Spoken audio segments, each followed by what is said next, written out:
guys, what's up? And today I'm going to be showing you how to make paper claws. As you see, these paper claws.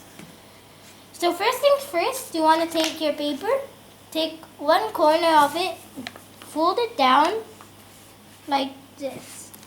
Make sure this tippity tip is sharpity sharp, just like that. Now you'll need to sharpen it like this.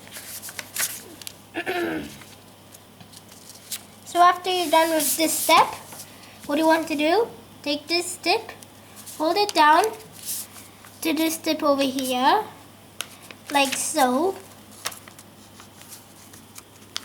You might feel a little locking, but that's okay, just force it to do it. Then take the other corners, fold it like this.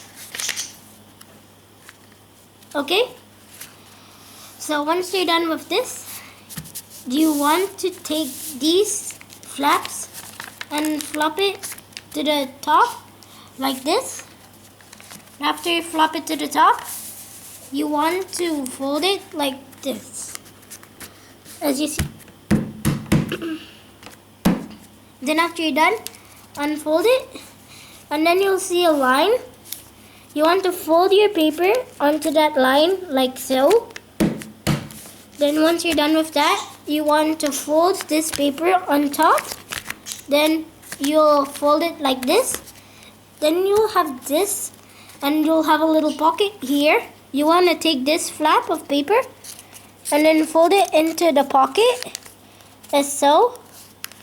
And after you fold it into the pocket, then you got yourself a paper claw. So you can wear these on any finger because they fit on any of your fingers.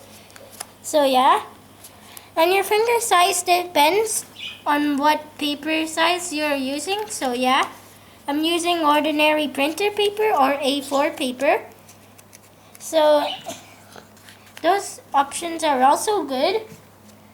And yeah, this is how you make paper claws. Oh, this one doesn't. Yeah, well, that's it for the video. And these are compatible with your whole bit of your finger. Let me just put this one on. Okay, well, I can't put that one on, but you can get these paper claws at the end. So stay tuned if you want to watch another paper folding origami. Bye, yo.